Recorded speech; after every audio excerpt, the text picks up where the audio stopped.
Bir maraqlı suala baxaq. Müəyyən müddət ərzində birinci rəqqas n sayda rəqs edir. Həmin müddət ərzində ikinci rəqqası rəqslərini sayı.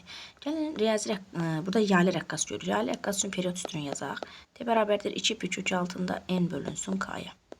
Mənə rəqslərin sayı n lazımdır. Onda t-ni n-dən əvəzləyəcəm. T böyük t nəyə bərabərdir? Kiçik t bölünsün n-ə. Gətirək yazaq yuxarıda yerinə. T bölünsün n bərabərdir 2 pi n bölünsün k-ya. İndi baxaq. Onda t nəyə bərabər olur? 2 pi vurulsun n kök altında n bölünsün k-ya. Düzdürmü? Deməli, indi baxaq. N rəqslərin sayı n. M-lə necə asılıdır?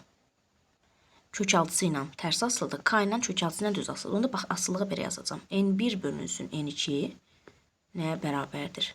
Kök altında M2 bölünsün N1-ə vurulsun kök altında K1 bölünsün K2-yə.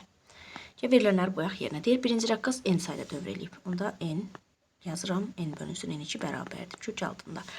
Deməli, M2 kütləli cismin kütləsi m-dir. M2-in kütləsi m-dir. M1-in kütləsi 3m-dir. Bir kökdə yazaq.